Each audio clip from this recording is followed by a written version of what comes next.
Hey guys, Joe Analog Archive back with another video. First video of 2026. Jumping on to show some recent finds. As I talked about in my last video, the kind of my top finds of 2025.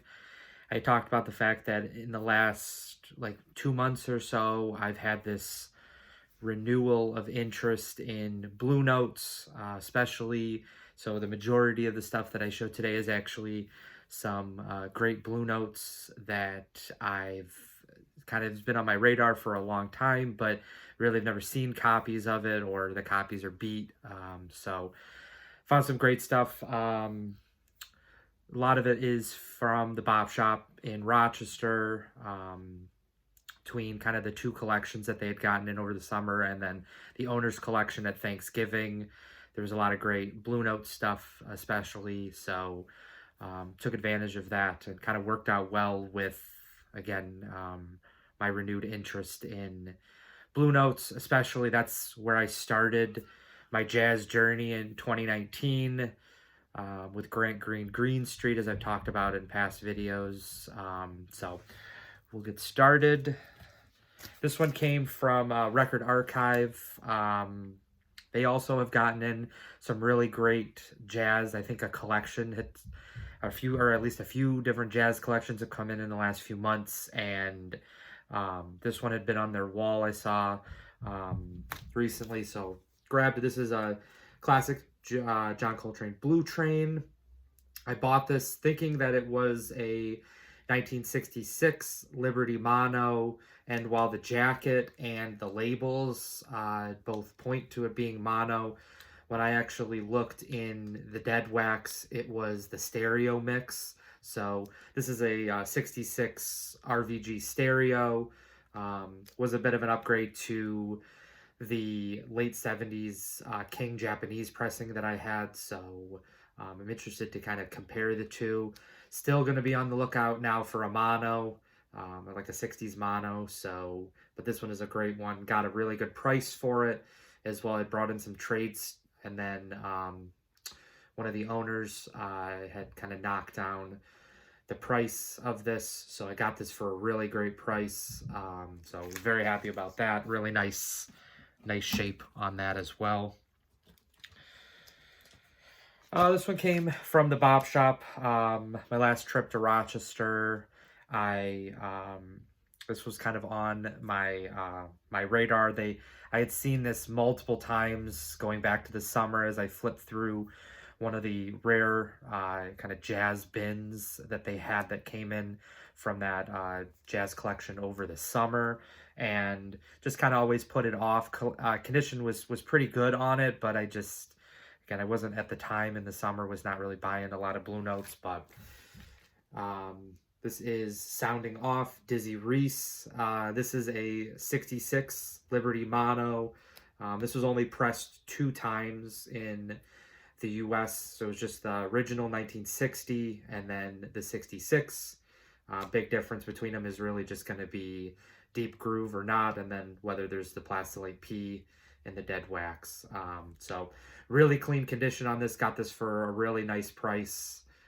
This is a tough one to find. I don't know if this, I think this one's gotten, maybe this has gotten a reissue. Maybe it's a classic series. I can't recall if this was a classic series, but a tougher one to find in the Blue Note catalog. So this is the last of the 3 Dizzy Reece Blue Notes that he recorded.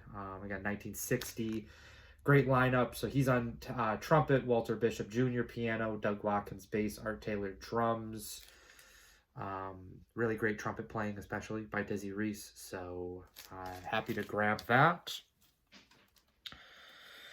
Don't collect a lot of 10 inches because most 10 inches really, especially from like the 50s and 60s, jazz-wise, were played to death, not really treated well. They're usually scuffed up and just a lot of surface noise to them. So I don't really tend to collect them, but saw this on Record Archive's Discogs page. So when I was there last weekend, I had them pull it from the Discogs stuff. listened to it. It sounded really good. I would say it's probably maybe a high VG. The record looks really nice, and this is Clifford Brown ensemble with Zoot Sims. This is on Pacific Jazz. It's on the black Pacific Jazz label. This was recorded, I believe, late '54, and then came out around that same time. Yeah, I think this was, well, actually, no, I think this was, yeah, summer of 1954. I do have this material already as part of Clifford Brown's Mosaic box set from the 80s. This was actually the last, or the latest recording of material that is on the box set. But I've always been intrigued by this cover. Really always loved the colors and the picture of Clifford Brown. And then you can kind of see Zoot Sims tenor sax kind of just, yeah, kind of out there, protruding out. So very happy to have grabbed this. Again, great copy, great condition. I think it was like $30 for this, so tough to pass up. Again, condition was nice on that, so very happy about that. Continuing with some more stuff from the Bop Shop. I showed, I think probably late, I think it was my last, Vinyl Finds video from December. I'd shown that I got volume 2 of Blue Lights. This is volume 1. Same group. So you got Lewis Smith, trumpet, Junior Cook, Tina Brooks, tenor sax, Kenny Burrell, guitar, Duke Jordan, Bobby Timmons, piano, Sam Jones, bass, Art Blakey, drums. This one, there's 4 tracks. 2 tracks are original material, and then 2 standards. Actually, the whole B-side, Autumn in New York and Caravan, were both standards. Really great playing all around. Lewis Smith is a standout on this, but tenor sax stuff, Junior Cook, Tina Brooks, great. Kenny Burrell is really the lone soloist on Autumn in New York on guitar. So I've had, a few years ago, I found like a 70s pressing of this, and always just hope to find some type of mono copy, and through Tom's personal collection that he brought in at Thanksgiving, was able to grab this. So great one there. The next one, save that one actually for the end, big one for the end. Kind of flip-flopping between Bop Shop, Record Archive. This is another one. Had this on their Discogs. This was also on there. If you've ever been to Record Archive in Rochester, they have a huge wall in the back that spans it's like half the store is just this back wall, or the back wall, or half of the back wall of the store is just this huge just kind of rare records wall. And this had been up there for a while. Brought in some trades. That's kind of been my thing with just whether I'm getting free jazz stuff or I'm getting these hard bop Blue Note type stuff. I've more recently found that if there's stuff in my collection I'm not listening to, I'll bring it, try to get some trade credit. They always treat me really well at Record Archive, and this time I was able to get more credit because I was buying something in store. So that is this is Hubcap, Freddie Hubbard. This is his, I believe, 3rd record on Blue Note, after Open Sesame and then Going Up. This one has got Freddie Hubbard trumpet, Julian Priester trombone, Jimmy Heath tenor sax, Cedar Walton piano, Larry Ridley bass, Philly Joe Jones drums. Kind of a newer cast of musicians on this. None of them had really, other than maybe Jimmy Heath and Philly Joe Jones at this point, had really made a huge impression. Freddie Hubbard was just getting going within the last year or so. I think they could see probably a Blue Note that he was going to be kind of a star. I mean, this is 4,073, and his first Blue Note was 4,040. So within the first 33 kind of catalog, or within a 33 catalog number, he had 3 recordings, so, or at least 3 releases. So it's just a great one. Really hard-hitting, just trumpet playing by Freddie Hubbard. Absolutely love his tone, and one of my favorite jazz musicians, really. So tough one to find. I don't think this was also kind of like the sounding off. I think this one may also have a reissue, but I'm not positive. It's hard to keep track of the reissues. It seems like almost everything now has been reissued, but there's a few of these records that really have not seen anything since like the 75th, or maybe there's a Music Matters, but some of them don't even have those. So great one there, Freddie Hubbard, Hubcap. This one I talked about in my kind of favorite finds or top finds of 2025, but included this because I hadn't really talked about this in its own kind of finds video. One of the most kind of exciting things I think I've grabbed in the last few months. Never really thought that I was going to find this, and it's Bird's Eye View. This is Donald Byrd. This is an original on the Transition label. This was recorded December 1955, and then I think came out in early 56. All-star lineup, very like early Jazz Messengers when Horace Silver was kind of the leader. So you've got Donald Byrd, Hank Mobley, Doug Watkins, Horace Silver. You've got an appearance of Joe Gordon on a few of the tracks, kind of duo trumpet. So great one here. Really nice condition on this, considering these records did not hold up very well over the years, being on polystyrene. So great one. Very happy about that. Bird's Eye View.